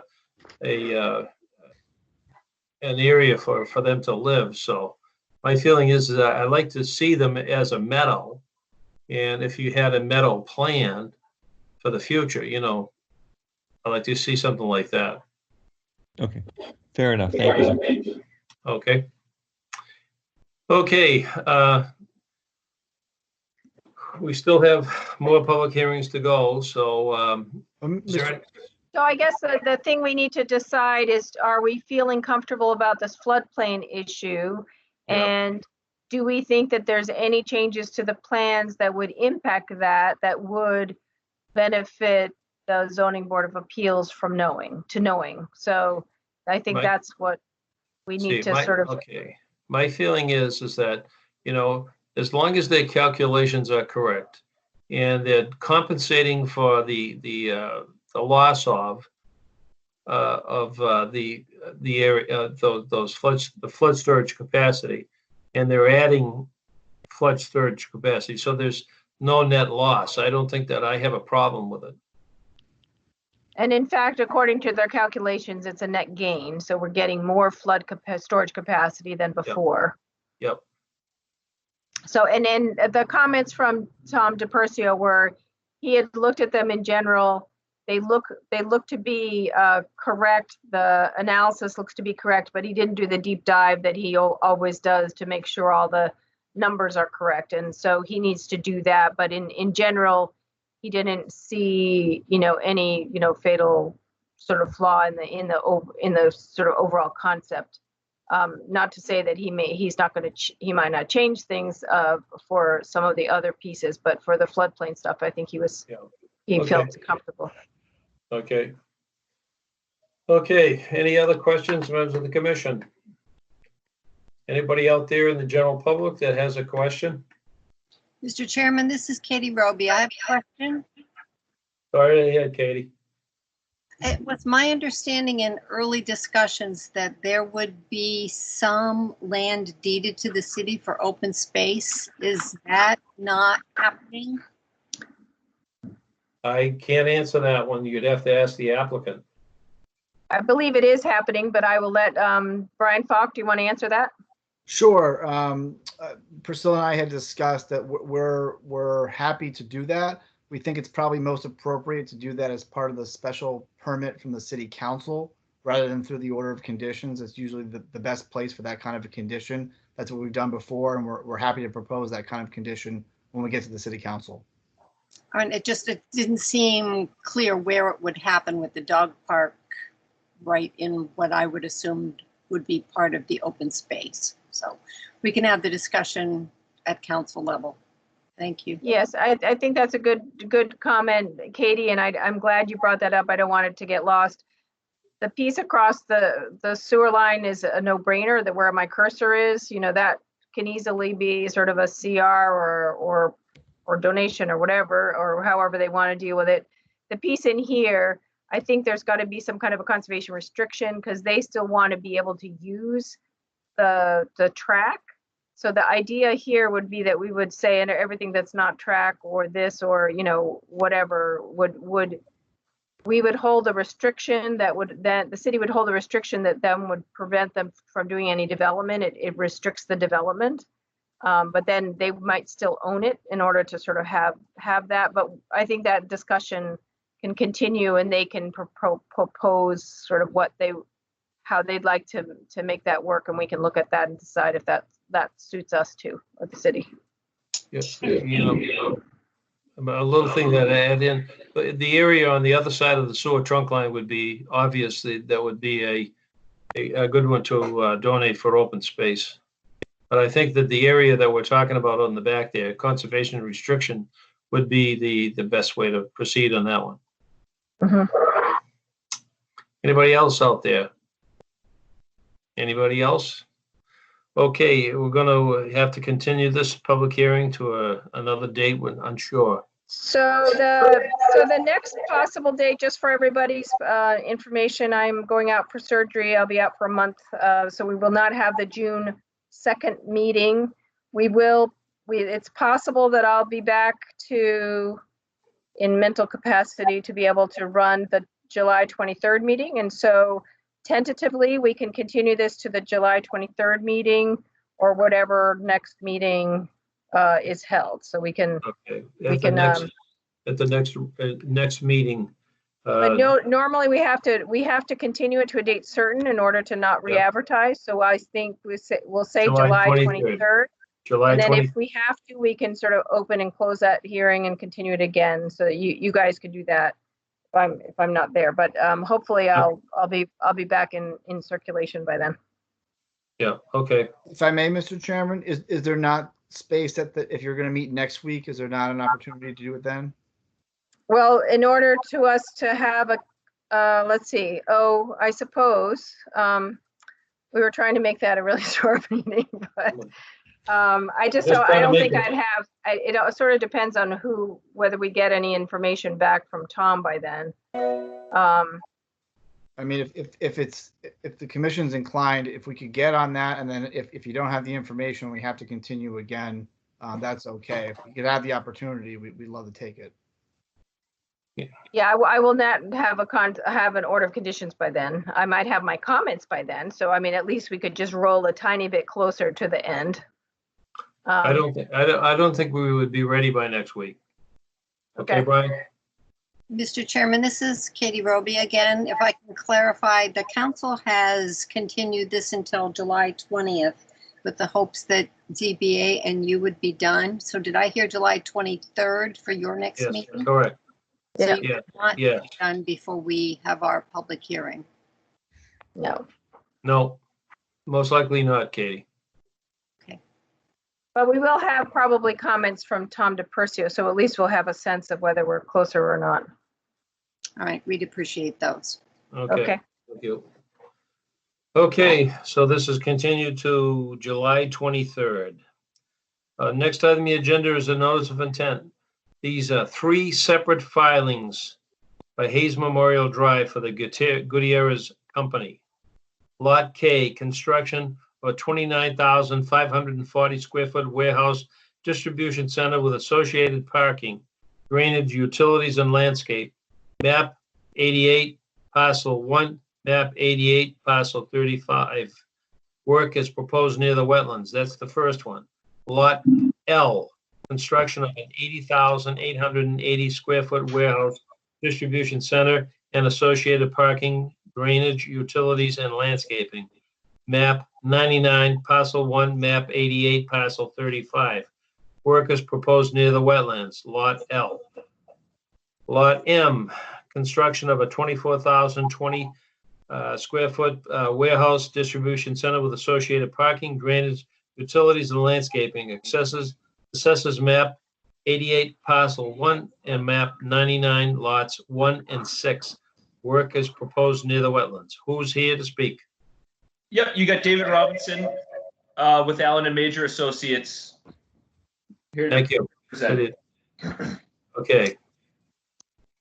This is very ambitious. You know, you drop 3 big proposals on us all at once. I didn't realize that there was any dry land down there. Yeah, I thought it was all pretty wet. Yep, so we did have Goddard go out and flag the wetlands, and I'd like to just start with an overall kind of presentation of the site. So for the record, my name is David Robinson. I'm the site designer with Allen and Major Associates. I'm here on behalf of the applicant, the Gutierrez Company. This evening, I'll be presenting 3 separate NOIs for 3 industrial building projects known as the M, L, and K lot projects. That's in reference to the proposed lots. I'd like to give an overview of the 3 sites and how they relate to each other. And I think that it's important to note that although these 3 projects are adjacent to each other, they're being permitted separately but concurrently. And we have submitted these NOIs due to encroachment on the 100-foot state wetland buffer for each of the 3 projects. It is important to note that the only resource flagged on site are the wetlands. So there's no riverfront or endangered species listed on site, and Goddard Consulting did the resource delineation for these 3 projects. It's also important to note that we do not encroach on the 20-foot local no disturb buffer, and that means that all work is proposed outside of this local buffer. We've also CC'd the Mass DEP on these 3 NOIs, and we're still awaiting comment, and no DEP file numbers have been issued at this time. The project proposes to develop existing lots map 8835 and map 99 lots 1 and 6 and convert these 3 existing lots into proposed lots L, K, and M as shown on the screen, with lot K being furthest north and closest to Route 20. Lot M is all the way at the south and is the smallest building, and lot L is right in the middle and it's the largest lot. So we have had 3 site plan review hearings, including 1 informal, which have generally been well accepted. And these are the most updated and current plans that I'm about to explain and some updates have been made to these plans based on these hearings. Some of the primarily based on fire access for lots L and M, and we did work through that with the fire chief. So if we move on to the next slide, we'll see a color layout plan. This is for Lot L. The Lot L project proposes to construct an 80,880 square foot industrial building. It also proposes to create a 34.4 total acre lot with 101 parking stalls proposed, with a truck court, standard parking area, a loading dock area at the rear of the building, site landscaping, grading, site lighting. There's a retaining wall shown in the upper left-hand corner, and also a smaller one at the rear of the site. And there's also a large infiltration basin proposed at the rear of the site. Stormwater will be handled by a closed drainage system, which will discharge to a water quality unit and eventually to that basin at the back of the site. And an outlet is proposed in the basin to discharge effluent at a controlled rate to meet the state stormwater standards. We did perform test pits on Lot L. We put 3 test pits in the footprint of that basin, and we did not need to revise our stormwater design based on those test pits. Building utilities, the building is supported by public water and sewer and private gas and electric, underground electric and tel data. The sewer will tie into an existing 24-inch sewer trunk on site. And then if you want to scroll down a couple, I'll get into the erosion control. So that's the general layout. This is the grading plan showing a large slope at the rear of the site and a large basin. The next plan is the utilities plan, which just kind of shows all the connections that I've described. And then after that, we have the erosion control plan. So for erosion control, we'll install silt fence and straw bales at the perimeter of the developable area, install a construction entrance along Hayes Memorial Drive, and we'll work with the contractor on site to install a large temporary basin with diversion swales and riprap check dams on site to help maintain some of the stormwater on site and mitigate any runoff. We'll also use the cut material from the front of the site to build up the back of the site as part of the first phase of site work. And then for each of the projects, we've also included the landscape and snow storage plan, which are the next 2 plans. If you want to scroll down. So I think that that's a pretty good summary for Lot L. This is the landscaping plan, pretty standard to other projects that we've done in the area, including Hayes G. And then if you want to move on to the Lot K color plan, it's just down one more. So this is very similar to Lot L. We're going to move on to Parcel K. So this is the Parcel K project. This project proposes to construct a 29,540 square foot industrial building on a proposed 7.5 acre lot with 74 total parking spaces. Very similar to Lot L, we'll have the 2 different truck court areas on this one. And then the major difference is that this project is going to be served by subsurface infiltration systems. There will also be the same sort of landscaping, grading, and site work on site. It'll also be serviced by a closed drainage system, which will discharge to a water quality unit and eventually the 2 subsurface basins. If you scroll down, Priscilla, we can go to the grading and drainage plan, and you can see those 2 basins. One is at the bottom left-hand corner of the building and kind of snakes around the building. And the other one is up in the drive area where Priscilla's pointing now. So this one's all underground storage. And then if you scroll down to the next sheet, it's going to be the utility plan, and very similar. It's underground electric and tel data, private gas. There are water stubs on Hayes Memorial Drive, which will tie in. The DPW left off stubs at each of the 3 projects in anticipation of the projects. This one will also tie into the existing 24-inch sewer. There's site lighting proposed. So fairly similar to Lot K. And then if you scroll down a few more slides, we've also included the erosion control plan, very similar. There'll be silt fence around the perimeter of the site, a diversion swale, temporary basin with diversion swales to keep any of that stormwater runoff during earthwork and earth moving activities, to keep that on site. And then the construction entrances at each of the proposed entrances to help mitigate any sediment track out to the street. So if we want to move on to lot M, if you want to scroll down a few more, again, none of these projects, all the slopes have been designed and graded to stay off of that 20-foot no disturb buffer. So there is no disturbance to that buffer. Similar landscaping plan, snow storage plan for lot K. And this is the color plan. So this is the third and the smallest project. This is known as Parcel M project. It's a 24,020 square foot building. It has just one curb cut at Hayes Memorial Drive and a truck turnaround and enough loading space for 3 trucks. And one of those spaces will be probably occupied by a compactor. So this one also features a fire access lane on the right-hand side of the building, plan right. There's a large retaining wall proposed on the right-hand side as well. And this is proposed to be built on a 6.25 acre lot. This one has a subsurface system as well as an infiltration basin and is served by the same utilities as the other two. So they're all very similar with regards to construction materials, and the main difference is just the layout based on each of the sites and then the building size.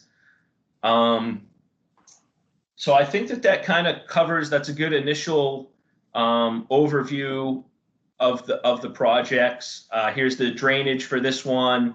Again, we have a basin in the rear, slopes down to the wetland.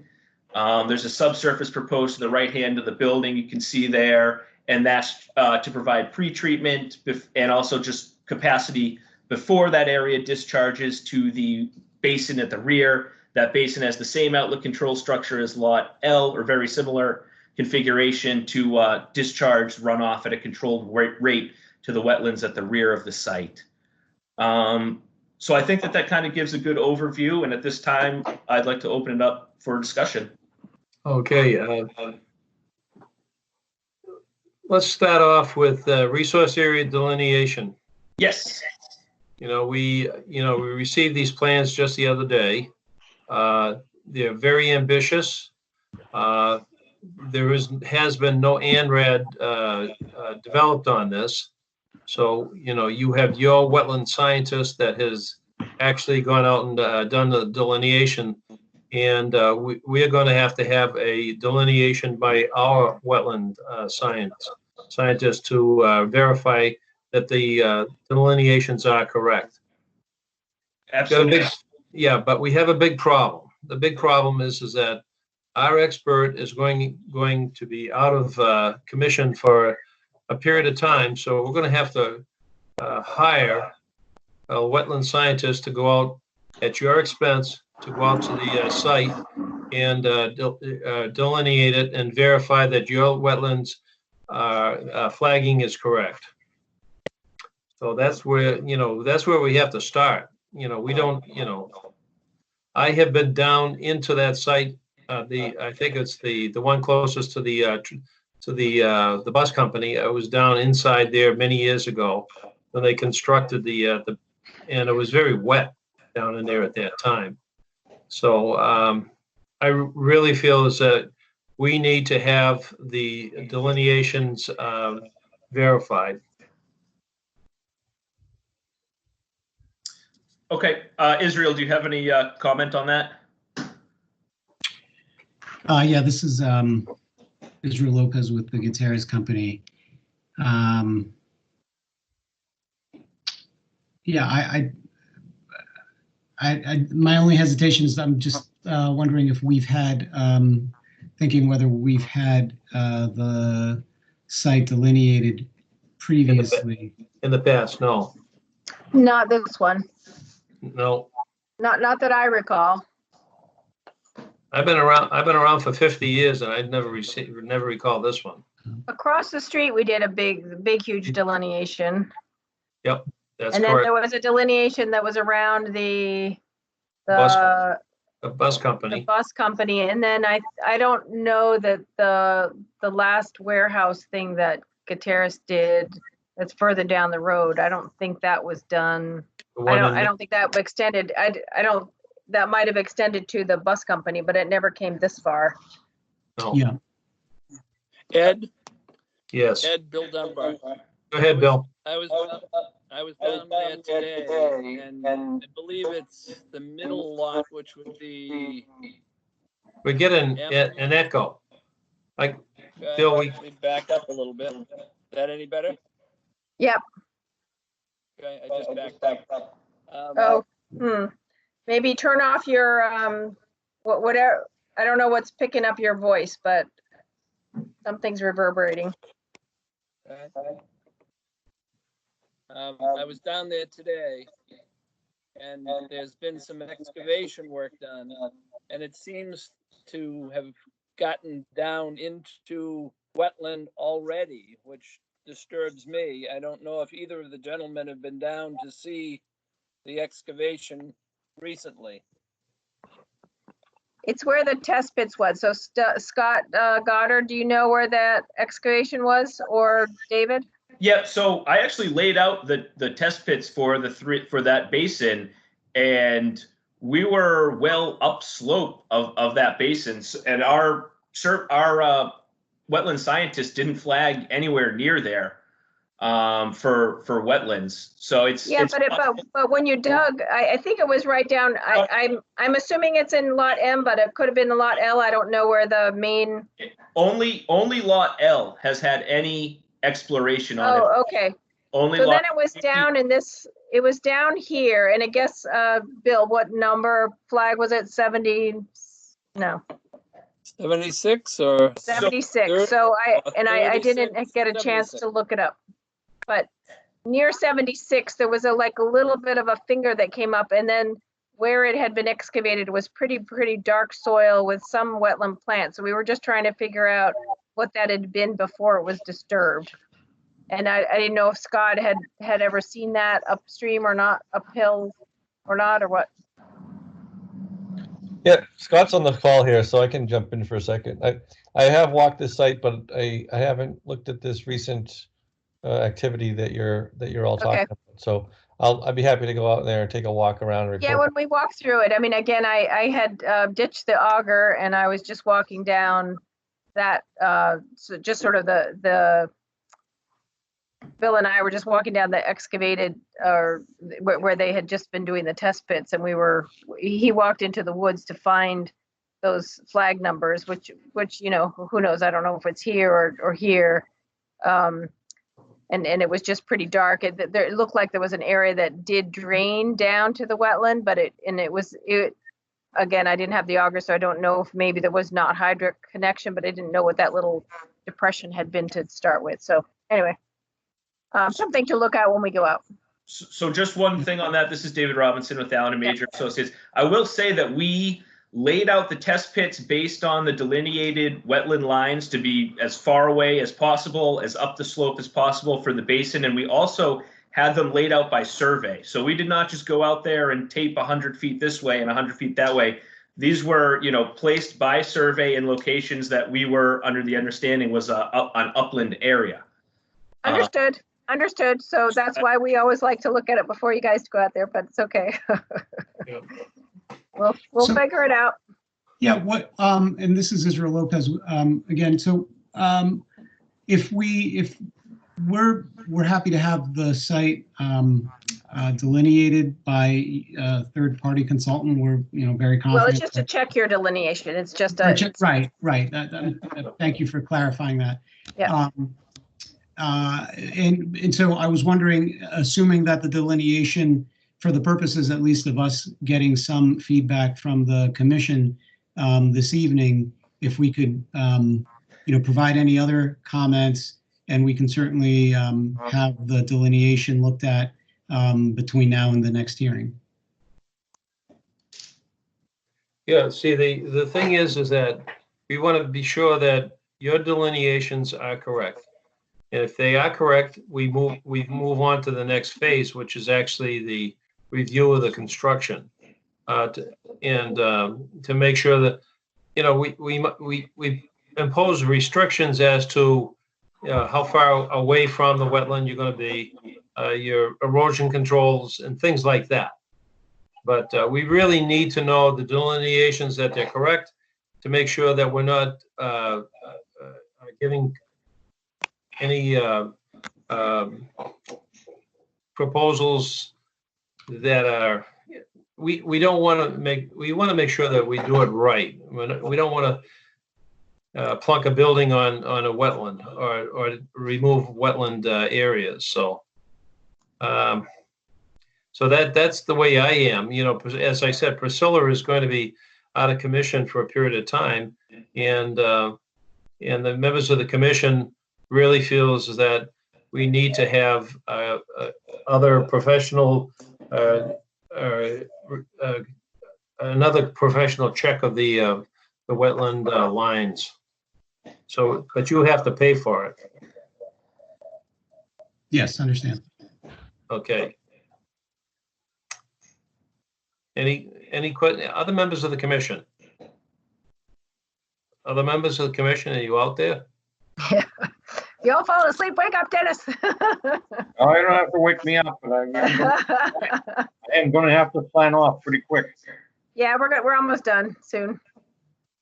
Hey, Priscilla, this is Scott. Could I ask a question of you? Yes. How logistically, how would you like to proceed with the third-party peer review in terms of the I think selection I will. of the peer review and all? My thought was I'd come up with 3 or 4 people that we like to use, and we'll just talk to you about that, and then I think we make some sort of an agreement that we'll choose them and you hire them, or we hire them and you pay us. I think that's how it works, actually. So I can work on that. Yep.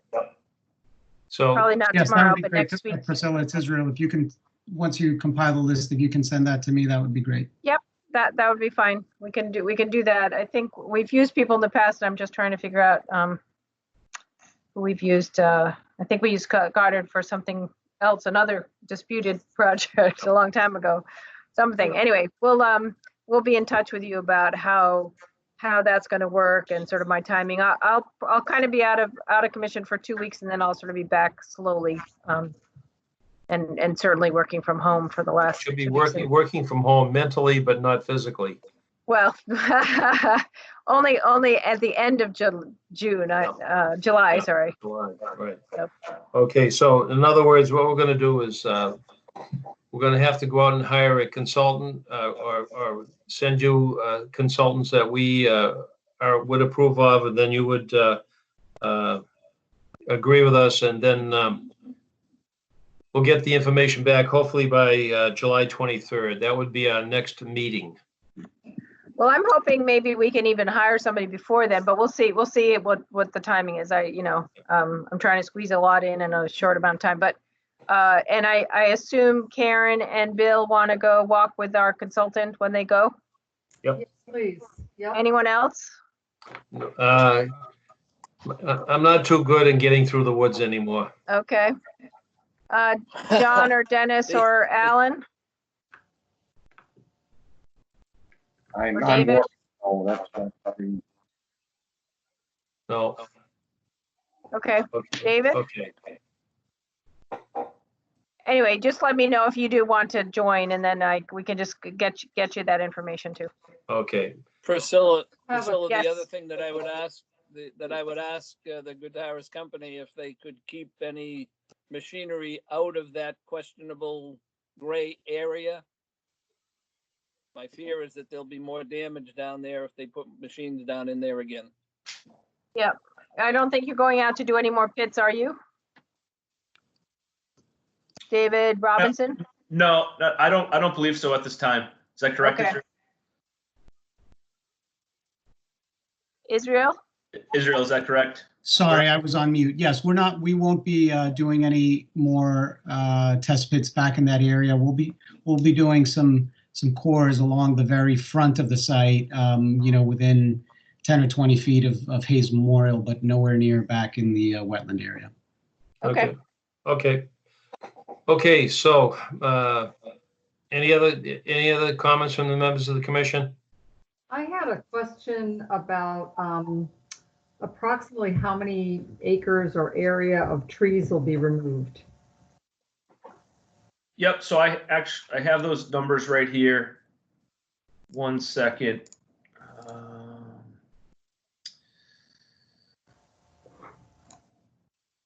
So you want, so the breakout for each, just the total disturbance to each lot? Sure. So lot L, total land disturbance, 7.8 acres. Lot K, 3.45 acres. Lot M, 2.67. Thank you. Okay, any other questions, members of the commission? We have the general public out there. Any questions from the general public? Okay, so what I'm going to do is continue this to our next meeting, which would be July 23rd, and hopefully we get a report back from our wetland scientist. Okay. So then we would continue on from that point. Okay? Sounds good. Okay, thank you very much. Thank you. Thank you. Thank you Okay, all. thank you. All right, Appreciate it. thank you. Okay, Priscilla, certificates of compliance is the next item on the agenda. 95 Lakeshore Drive. They are all set. And I think, Bill, you checked that one out too, right? Yes, and Peter has a nice green grass growing already, so there's no worry about his silt going into the lake. He did a great job, I think. This is Peter Sharon's. Yeah. Yeah. Okay. Okay, entertain a motion to approve this is for a full certificate. Correct. Entertain a motion. Okay, do I hear a motion out there? I'll make a motion to approve. Motion is made and seconded for a full certificate. Any discussion? All in favor? Dennis? Yes. Bill? Yes. Karen? Yes. John? Yes. Alan? No. Dave? Dave Williams? Dave Williams, you have to unmute yourself, *6. Did we lose you, Dave? Yes. Oh, Dave's, yes, okay. Yes, and Yes. Chairman Clancy, yes. Okay, so that is 6 6-0. yay. It is approved, so it's a full certificate. Okay, Next item is a full certificate for 228 Littlefield Lane. yes, this was a pool. I've gone and done the inspection. There, we've got everything we need, so we are set to get issue. They're all set. They put some markers in the field. Okay, So- motion for a approval for a full certificate. I'll make the motion. Motion is made and seconded. In discussion? All in favor? Dennis? Yes. Bill? Yes. Karen? Yes. John? Yes. Dave? Yes. Ed? Yes. 6 yay, it is approved. We had a draft order of conditions. Do we have an email on that? No, so that we'll put that on the next, I just did them this afternoon, so we'll Okay. put that one on for the next week, and we have to talk about that timing too, so. Okay. Okay, next we have correspondence, letter from CSX, Vegetation Management, the railroad right of way. We had that in our packet. Yep, that's just saying that they're gonna do what we voted on that, or that we approved the delineation last time, and so this is just the next step. Okay, motion to accept and place on file. I'll make a Dennis? motion. Okay. Okay, motion to accept and place on file. Dennis, yes. Bill Dunbar? Karen? Yes. John? Yes. Karen? Yes. David? Yes. Ed? Yes. 6 yay, it is approved. Next item is discussion, the Foot Meadow Lake Survey and Treatment Plan. So I think you got in your packet a map showing what the area that they found the weeds on. Yeah. So as per the order of conditions that allows that work, we can, so we're going to start doing treatment on the 29th. It'll just be a one-day treatment of those areas. The notices are going out tomorrow or tonight. They went out, and then the all the lake shore gets posted, so everybody knows that they're not supposed to be using the lake for that one day, which would be Monday, June 29th. So if I'm reading this correctly, they're going to be treating the Blazewood section, then the basin around the edges on over by the Grove. Yep. Then on the southern side of Red Spring Road way down. And let's see, way down in the Narrows, and then down by Hudson. Does Hudson? And they're not doing anything close to either of the beaches, but I think we'll still keep the beaches closed for that day just because it's a good way to make sure that nobody's on the lake. I see Mr. Dunbar is making sure that he keeps his section of the lake in fine condition. Thank you, Mr. Dunbar. Priscilla, are they doing any treatment for Phragmites? Well, if they do that, if we need to, it will happen in the fall. We do that just before. Yeah, for some reason we weren't doing it this time. Before frost, maybe. Yeah, and I think last year, so let me ask them, because that would be a good question, because that's a whole nother set of permission I need. But I think, thanks for reminding me about to check that. I know, I don't think, Bill, last year we did it in the fall, correct? Yes. And I think the year before we did it in the fall. There's something about doing it in the fall after, because I know why. Because the herbicide needs to go into the roots, and in the fall they're taking everything back into the roots, and it kills the roots, right? So I knew there was a reason. There it is. There it is. Thank you. You're welcome. Okay. Did we have any violations, updates on violations? I do. So the update on Mr. Wombolt's 72 Hosmer Street violation is that DEP has, so the response I got from the circuit rider was there are a lot of agricultural exemptions, one of which is that as long as they have an existing field and they've been mowing it for a long time, they can manipulate the edge of that field as long as they're not making it any bigger or going into the wetland area in any way. So in this case, they're not, I went back to the 2000 and the 1990 aerial photos, and the field is exactly the same distance back, right against that stone wall that's near Route 20. So in her opinion, the mounds that are there, can conceivably stay there as an exemption. What she did suggest is that we write a letter to Mr. Wombolt and request that he file a request for determination, define the wetland boundary, hire a wetland consultant to do that. I just realized I'm not even visible. So,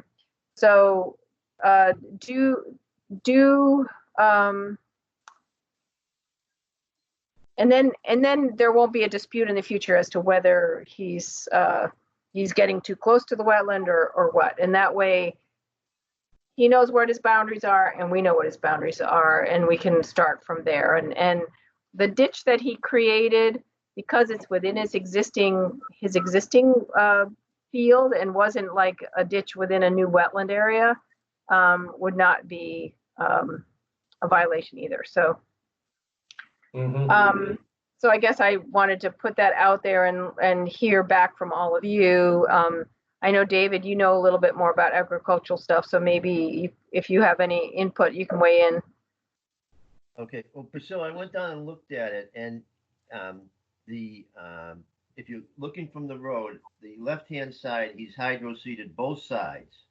On the right-hand side, he's only done the front that's facing the field. The backside towards the water hasn't been hydro seeded. It's still raw. Oh, interesting. Well, maybe he was waiting to hear back from me. I don't know. We can find out. But I mean, DP said definitely have it all stabilized. That wasn't an option not to have it stabilized. Yeah, well, it's not stabilized on the right-hand side Okay. back. You mean the side of close to on the Route 20 side? Right, exactly. Yeah. Okay. So my suggestion, Priscilla, is to send them a letter asking to have the wetlands delineated. So any further question, at least we would have information that would be correct. Okay. I'll do that. Okay.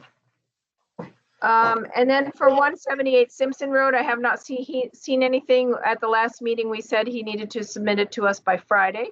So that would be tomorrow. So if I don't see anything tomorrow, then on Monday I can begin issuing him some violation notices. Is that what you would like me to do? That's what we should be doing. Okay. All right. I will do that. Other members of the commission in agreement? I agree. Yes, definitely. Yes, absolutely. Yep. Yep. All right. Yes. Okay. Okay. That should be it. So. So the only other thing we need to figure out is if we have a meeting next week, can everybody make either a meeting next Thursday? And hopefully it'll be a short meeting. We'll just review 190 Sudbury Street, order of conditions, 704 Farm Road, order of conditions, the two that we closed tonight, 495 and Route 20. Oh, and 470, and 447 Boston Post Road. I guess I have a lot of writing to do. Yeah, you're gonna see that I think Thursday would be the best time because it gives you time to get it done. Well, and also time to get it to you so you guys can read it. So the second question to you is, once I have it done, if I have it done by Tuesday, is it okay to send it by email, or should Sue and I courier it to you all so you can read them in paper? And we can do both. So you just tell me and I will be accommodating. I'd like a paper copy. Okay. I'd be fine with email, Priscilla. Okay. Anybody else fine with email? If not, I'll do everybody paper except for Karen. I'll take email too, Priscilla. That's fine. Okay. I'll take courier as usual. Okay. Pony Express, Dennis, or Yeah. I'll get the pony fed. And Sue will write it to you. Right, Sue?